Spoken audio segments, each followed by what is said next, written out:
جی تو وہ اس میں بتا رہی ہیں کہ میں انجینئر محمد علی مرزا صاحب کو سن رہی تھی، جو کہ اسلامک اسکالرز ہیں۔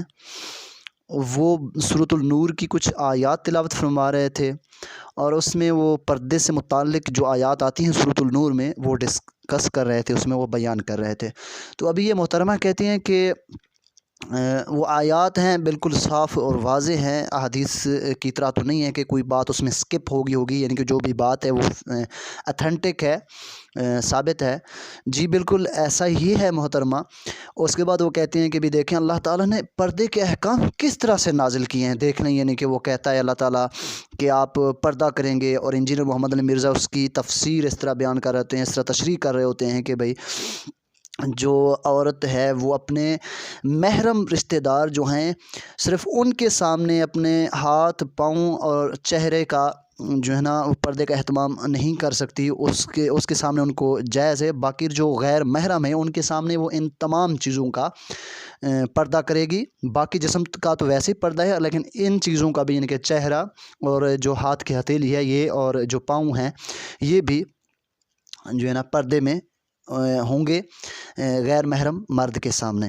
تو انجینئر محمد علی مرزا صاحب یہ بات کرتے ہیں ان آیات کی سورۃ النور کی انٹرپریٹیشن کرتے ہوئے۔ یہ محترمہ اس پر اعتراض کر رہے ہیں کہ دیکھیں بھائی قرآن یہ کہتا ہے، یعنی کہ انڈائریکٹلی اس نے قرآن کی وہ آیت خود نہیں پڑھی۔ یہی سب سے بڑی غلطی ہوتی ہے کہ یہ جو ملحدین ہوتے ہیں یہ خود وہ آیت، وہ قرآن کی یا پھر اسلام کی اصل چیز کو نہیں دیکھتے، نہ اس کو حدیث کو پڑھتے ہیں، بلکہ وہ سنا کے سننے والی، جس طرح کہ آج کر کے اکثر مسلمانوں کا کام ہے کہ سنا کے سننے والی بات کرتے ہیں، بھائی خود پڑھتے نہیں ہیں، اور پھر جو مولوی صاحب فرما دیں ان کے کہے پر چل پڑتے ہیں۔ تو اسی طرح سے ان مولدین کا بھی کام ہے، انہوں نے بس سنا کہیں سے کہ یہ ہو گیا تو انہوں نے تالی بجانا شروع کر دی، دیکھو بھئی یہ جو ہے نا یہ غلط ہے اور یہ صحیح ہے۔ لیکن یہ بات جو یہ کر رہی ہیں محترمہ انجینئر محمد علی مرزا صاحب کے بارے میں، تو یہ بالکل درست ہے اور ایسا ہی ہے، اور ایسے یہ احکام قرآن پاک میں اور حدیث میں پردے سے متعلق آئے ہیں۔ ابھی اس کا جو اعتراض ہے وہ ہم دیکھتے ہیں۔ جی وہ آگے بیان کرتی ہیں پھر کہ یہ پردے جو احکام ہیں وہ بالغ ہونے سے ہی شروع ہوتے ہیں، تو وہ بالغ ہونے کی عمر بتاتی ہیں کہ دیکھیں 8 سے 13 سال کے درمیان۔ ابھی اس میں بھی تھوڑا سا ایک بات یہ بھی ہوتی ہے، یہی ملحدین ہوتے ہیں کہ جب سید عائشہ صدیقہ رضی اللہ عنہ کی عمر بتائی جاتی ہے کہ ان کی شادی 9 سال کی عمر میں سیدنا محمد رسول اللہ صلی اللہ علیہ وسلم سے ہوئی، وہ اس وقت بالغ تھیں، تو ان کا اس ٹائم ان احادیث پر اعتراض ہوتا ہے کہ دیکھیں یار 9 سال میں کون بالغ ہو جاتا ہے۔ محترمہ ابھی آپ خود مان رہی ہیں اور غالب صاحب آگے سے خاموش ہو کر یہ بات تسلیم کر رہے ہیں۔ اگر یہ بات غلط ہوتی تو یہ غالب صاحب جو بیٹھے ہیں نا، یہ مولد صاحب، یہ آگے بتا دیتے کہ بھئی یہ چیز نہیں ہے، 8 سے 13 سال کے جو درمیان جو بلوغت کی آپ عمر بتا رہی ہیں یہ غلط بتا رہی ہیں۔ یعنی کہ عام حالات میں ان کے منہ سے سچ نکل جاتا ہے کہ بھی سچ یہی ہے کہ جو عورت ہے وہ 8 سے 13 سال کے درمیان بالغ ہو ہی جاتی ہے۔ تو سیدہ عائشہ صدیقہ رضی اللہ عنہ کی عمر اگر 9 سال تھی تو اس میں کوئی اعتراض نہیں بنتا ان کا، لیکن بس نہیں، ان کی مت ماری ہوئی ہے، انہوں نے بات کرنی ہے، اصل بات پر تو آتے نہیں، اور بیچ میں سے ایک بات پک اینڈ چوز کی، فلاں جگہ سے ایک بات اٹھا لی کہ قرآن میں ہے کہ فلاں آیت میں اللہ تعالیٰ فرماتے ہیں کہ اگر آپ پردہ نہیں کریں گے تو آپ کو جہنم میں ڈال دوں گا، آپ زنا کریں گے تو آپ کے لیے جہنم ہے، آپ سود کھائیں گے تو آپ کے لیے جہنم ہے۔ تو کہتے ہیں دیکھیں یار یہ اللہ تعالیٰ کیسا ہے، یہ کیوں کہتا ہے کہ آپ زنا کریں گے تو آپ کو جہنم میں ڈال دوں گا، آگ کا عذاب دوں گا؟ یہ اس طرح کا تو اللہ تعالیٰ نہیں ہونا چاہیے۔ بھائی آپ یہ ڈیسائیڈ کریں گے کہ اللہ تعالیٰ کی صفت کون سی ہونی چاہیے، یعنی کہ آپ یہ کہیں گے کہ اللہ تعالیٰ اس طرح کا ہونا چاہیے۔ بھائی جب اللہ تعالیٰ کو ماننا ہے نا تو اس کی ہی صفات کے ساتھ ماننا پڑے گا، نہ کہ اپنی طرف سے ڈیسائیڈ کیا جائے گا کہ اس طرح کا اللہ تعالیٰ ہونا چاہیے تب ہم مانیں گے۔ اور اللہ تعالیٰ جو اپنی صفت خود بتا رہا ہے کہ میں ہوں، جب اس کو مانا جائے، اللہ تعالیٰ فرماتا ہے جب میں ہوں تو اس طرح کا ہوں، اور میں یہ کرو گے تو یہ سزا دوں گا، اور یہ کرو گے تو اس کی یہ جزا دوں گا۔ جب اللہ تعالیٰ یہ بتا رہے ہیں تو اس کو اس کی صفات کے ہی مطابق مانا جائے گا۔ ان تمام باتوں سے پہلے یہ تو میں ویسے ایک آپ لوگوں کو ایک مدلل جواب دینے کے لیے کوشش کر رہا ہوں کہ بھئی آپ سمجھتے ہیں کہ ان کے پاس کوئی جواب نہیں ہوتا ان باتوں کا. آپ ایک بات اٹھاتے ہیں کہیں سے، پھر کہتے ہیں دیکھیں ہم نے اتنی بڑی بات کر دی ان کے پاس جواب نہیں. بھئی جواب ہے. سب سے بڑا جواب تو یہ ہے کہ پہلے آپ کے ساتھ اس پر بات ہوگی کہ اللہ ہے کہ نہیں ہے. آپ کہتے ہیں نہیں ہے، تو پہلے اس پر بات کرتے ہیں، اس کی ایگزسٹنس پر بات کرتے ہیں کہ اللہ ہے کہ نہیں ہے. جب وہ ہے، جب اس کو تسلیم کر لیا جائے گا ہے، تو ہے جب اللہ تعالیٰ ہے تو اس کو اس کی صفات کے ساتھ ہی مانا جائے گا. یعنی کہ ہم یہ تو مان لیں کہ اللہ ہے، لیکن یہ نہ مانیں کہ ہمارے ساتھ رات کو بستر میں کون سوتا ہے، اس کا جواب اللہ ہم سے نہ لے، تو یہ تو بات نہ ہوئی نا. تو پھر تو ہم اللہ کو نہیں مان رہے. ماننا تو تب ہے نا کہ جب اللہ تعالیٰ کو اس کی پوری صفات کے ساتھ، یعنی کہ جو قوانین ہم پر لاگو کرتا ہے اللہ تعالیٰ، جو حدود مقرر کرتا ہے ہمارے لیے، تو ان کو فالو کریں اور ان کے ساتھ ہی اس کو تسلیم کریں کہ یہ اللہ واقعی ہے. اور اللہ نے جو چیزیں کہی ہیں اپنے بارے میں کہ میں اگر آپ دنیا میں یہاں ایک آزمائش کے لیے آئے ہو اور اس دنیا میں آپ کے ساتھ آپ کو آزمایا جائے گا، آپ فلاں کام کریں گے تو اس میں آپ روزہ رکھیں گے تو سیدھی سی بات ہے بھی کمزور بھی ہوں گے. یہ تو مولویوں کا کام ہے کہ بھی روزہ رکھیں گے اتنے بڑے جو ہے نا آپ کو کھلایا جائے گا پتہ نہیں کیا کیا. بھائی نہیں، یہ ایک آزمائش ہے. روزہ رکھیں گے تو اس کے بعد آپ کو ضرور یہ بھوک بھی لگے گی، پیاس بھی لگے گی. آپ کو کوئی گالی دے گا تو آپ کو کوئی ساتھ کوئی برائی کرے گا، یا پھر آپ کوئی گناہ کریں گے اس سے بھی یعنی کہ بچنا ہوگا آپ کو. تمام چیزیں ہیں. آپ اگر جھوٹ بولتے ہیں تو پھر بھی روزے کا کوئی فائدہ نہیں، یعنی کہ جھوٹ بھی نہیں بولیں گے تو اتنی ساری ریسٹرکشنس ہو جاتی ہیں، اتنی ساری پابندیاں لگ جاتی ہیں انسان کے اوپر. تو یہ تو آزمائش تو بن ہی جاتا ہے. یہ تو نہیں ہے کہ بھئی خوش خوش جو ہے نا وہ روزہ. اتنی اگر آسان عبادات ہوں، آزمائش کے بغیر ہوں، تو اس عبادت کا کوئی فائدہ ہی نہیں ہے. وہ آزمائش نہ رہتی نا، وہ عبادت ہی نہیں رہتی کہ اس میں کوئی مشکل نہ ہو، اس میں کوئی تکلیف نہ اٹھانی پڑے. یہ باتیں کہہ دینا کہ بھی نماز پڑھنے سے یہ فوائد ہوتے ہیں، بے شک نماز پڑھنے سے فوائد ہیں، لیکن کہنا کہ نماز پڑھنے سے آپ کا جو ہے نا روزی کا مسئلہ حل ہو جائے گا، اس طرح تو نہیں ہوتا. اس طرح سے فزیکلی طور پر تو بالکل نہیں ہوتا. نماز پڑھیں گے، آپ کا ممکن ہے کہ آپ اپنی روزی بند کر کے جائیں، یعنی کہ ایک دکان ایک شاپ چلا رہے ہیں، آپ وہ شاپ بند کر کے جائیں اور اسی دوران 2-3 گاہک خالی واپس چلے جائیں آپ کے. آپ نماز پڑھ کے واپس اپنی شاپ اوپن کریں، ٹھیک ہے، کھولیں اور بیٹھیں، اور وہ 2-3 جو گاہک ہیں جو چلے گئے کسٹمرز آپ کے، ان کا تو آپ کو پیسہ نہیں ملے گا، ان کا تو آپ کا کوئی چیز بکی نہیں ہے.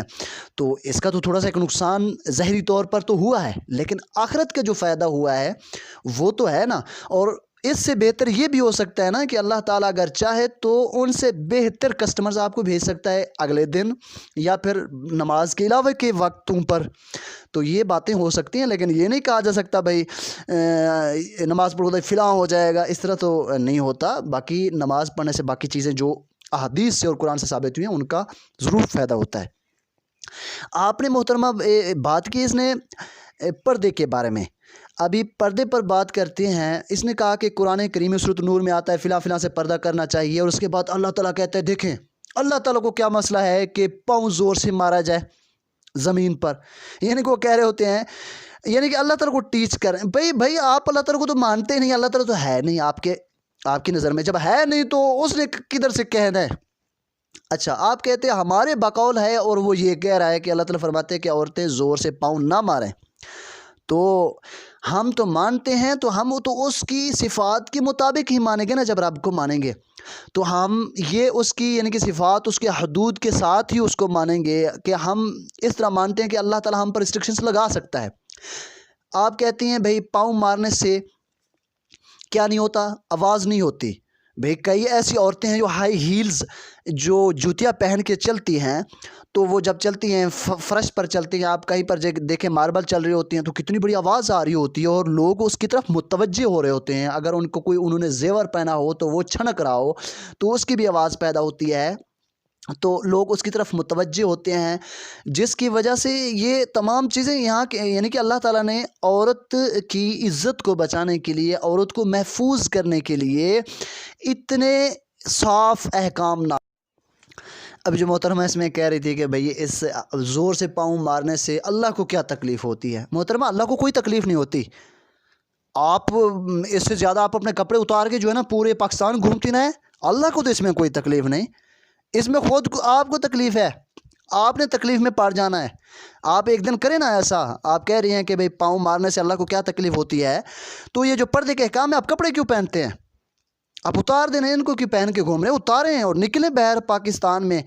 آپ کہتے ہیں کلچرل طور پر، کلچر کیا چیز ہوتی ہے؟ یہ تو آپ لوگوں نے، انسانوں نے بنایا ہوا ہے، تو آپ اس کا کیا مطلب؟ آپ نے رب کو چھوڑ کر انسانوں کو رب بنا لیا ہے، وہی کام کیا ہو نا۔ جب آپ رب کو ہی نہیں مانتے تو پھر آپ نے ایک طرح سے انسانوں کو تو رب مان لیا ہوا ہے، کیونکہ انسان ایک کلچرل طور پر، نیچرل طور پر یہ چیزیں کر رہے ہیں، کپڑے پہن رہے ہیں، تو آپ محترمہ ان کو بھی چھوڑیں۔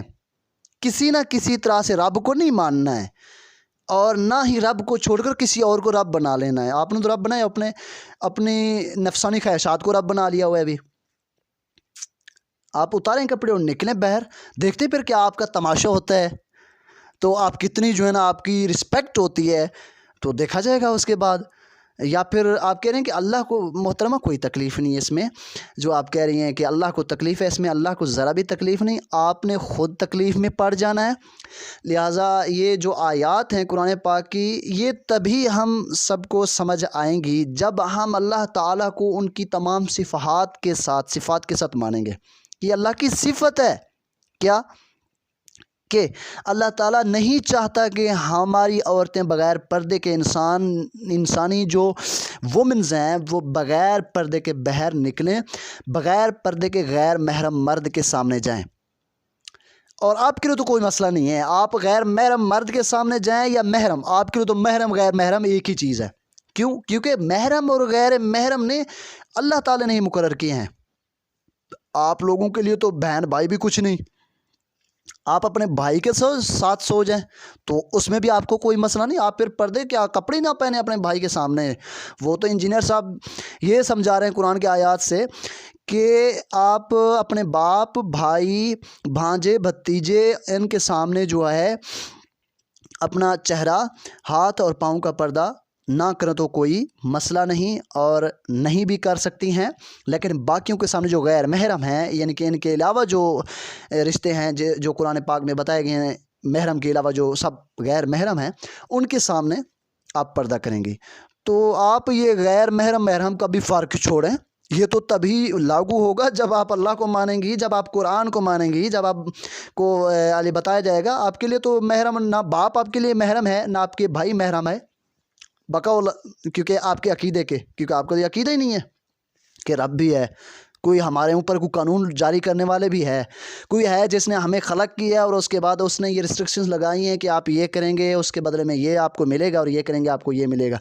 تو یہ چیز آپ نے سب قیود سے باہر نکل آئی ہیں اس قید سے، تو لہٰذا آپ اس پر بحث کرنا ہی چھوڑ دیں۔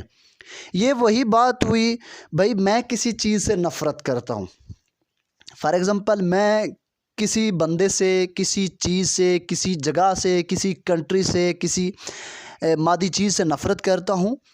جب میں کسی چیز سے نفرت کرتا ہوں تو میں کسی کے سامنے اس کا نام لینا بھی پسند نہیں کروں گا، اس پر ڈسکشن بات کرنا بھی، گفتگو کرنا بھی پسند نہیں کروں گا۔ لیکن ان ملحدین کا ایک الٹ سا یعنی کہ وتیرہ ہے، ایک الٹ ان کا گیئر لگا ہوا ہے، ریورس گیئر لگا ہوا ہے، ان کو ایکسیلیٹر دیں گے ریورس جاتے، پیچھے جاتے۔ مطلب ان کے بقول کہ بھئی اسلام کوئی چیز نہیں، مذہب کوئی چیز نہیں، دین کوئی چیز نہیں، خدا کوئی چیز نہیں، قرآن کوئی چیز نہیں، یہ جنت جہنم کوئی چیز نہیں، تو اس کے بعد جب آپ نے فائنل کر دی یہ بات، ایک بار کہہ دی کہ کچھ کوئی چیز نہیں، آپ کو اس سے نفرت ہے، آپ اس سے دور بھاگ رہے ہیں، تو اس پر ڈسکشن کیوں کر رہے ہیں، اس پر بات کیوں کر رہے ہیں؟ بھئی جب میں کسی سے نفرت کرتا ہوں تو اس کا نام لینا بھی پسند نہیں کرتا، تو آپ نام کیوں لے رہے ہیں، نام لینا کیوں پسند کر رہے ہیں، اس پر بات کرنا، گفتگو کرنا کیوں پسند کر رہے ہیں؟ اس کی وجہ آپ کیا ہے؟ صرف فیمس، آپ اپنا شہرت چاہتی ہیں، اپنا نام چاہتے ہیں کہ ہم بھی لوگوں کے سامنے مشہور ہو جائے، بھئی دیکھیں ہم نے اتنا بڑا جو ہے نا پہاڑ مار دیا ہے، اتنا پہاڑ کو جو ہے نا دھکا دیا اور پہاڑ گر گیا ہے، ہم نے اتنا بڑا کمال کر دیا ہے۔ سبحان اللہ، کمال کر رہے ہیں آپ اس طرح کے، یعنی کہ اپنے فیمس کے لیے، اپنی شہرت کے لیے کوئی اور چیز ڈھونڈ لیں، مسلمانوں کے ساتھ کھیلنا بند کر دیں۔ مسلمانوں کے پاس جواب بھی ہیں، مسلمان ہر فتنے سے شروع سے لڑ رہے ہیں، جواب دے رہے ہیں شروع سے، جب سے اسلام شروع ہوا ہے، یعنی کہ سیدنا آدم علیہ السلام سے، نہ کہ محمد رسول اللہ صلی اللہ علیہ وسلم، تو سیدنا آدم سے ہے، اور اسلام الحمدللہ ہر فتنے کا جواب دے رہا ہے۔ ہم جواب دے سکتے ہیں، لیکن آپ کو جواب اس لیے نہیں دیتے کیونکہ آپ چاہتے ہیں آپ مشہور ہونا چاہتے ہیں، آپ اپنی فیمس ہونا چاہتے ہیں، آپ اپنی شہرت چاہتے ہیں، تو اس طرح سے آپ چاہتے ہیں کہ وہی کوئی اچھا عالم دین جو بالکل ہی مشہور ہو، جس طرح سے انجینئر محمد علی مرزا صاحب ہوں، یا ڈاکٹر ذاکر نائک صاحب ہوں، یا پھر اور کوئی ایسے عظیم اسکالرز جو کہ مشہور ہیں، وہ آپ کا نام لے کر آپ کی ویڈیو کو دکھا کر آپ کے باتوں کو جو ہے نا آگے بتائیں، یا پھر اس کا جواب دیں۔ بھائی اس طرح نہیں ہوتا، وہ آپ کا جواب نہیں دیتے کیونکہ ان کو پتہ ہے کہ آپ شہرت کے لیے کر رہے ہیں، باقی تو آپ کا کام ہی نہیں۔ یعنی کہ وہ پھر اگر یہ کام کر لیں گے تو آپ کو اور بھی شہرت مل جائے گی، آپ کا کام آسان ہو جائے گا۔ آپ تو یہی چاہتے ہیں، آپ تو یہ نہیں چاہتے کہ بھائی ہمیں کوئی جواب مل جائے۔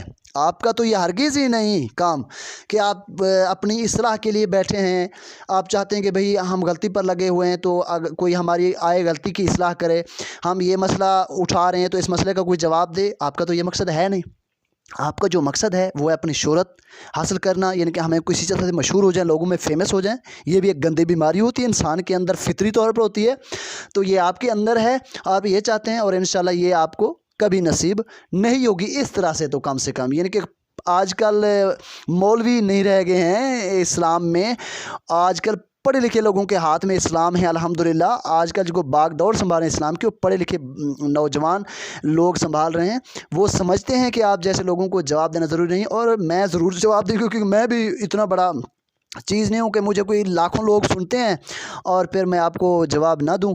میں لہٰذا جواب دوں گا، اور میں اپنا حق سمجھتا ہوں کہ میں آپ لوگوں کو جواب دوں اور آپ لوگوں کو بتاؤں کہ آپ ایک عام سے لوگوں کے لیے ایک گلی محلے کے آپ فتنہ پرداز لوگ ہیں اور عجیب سی باتیں اٹھاتے ہیں، ان کے لیے آپ چاہتے ہیں کہ بھئی کوئی بڑا بندہ آ جائے اور عظیم اسکالر، جو عظیم انسان ہیں جن کو لاکھوں کروڑوں لوگ سننے والے ہیں، وہ آپ کا نام لے کر آپ کو مینشن کر کے آپ کو جواب دے، اور تاکہ آپ اور بھی زیادہ جو ہے نا مشہور ہو جائیں، فیمس ہو جائیں کہ کمال کر دے یار، اس کو تو فلاں اتنے بڑے اسکالر نے جواب دیا اور پھر بھی اس نے اس کو لاجواب کر دیا۔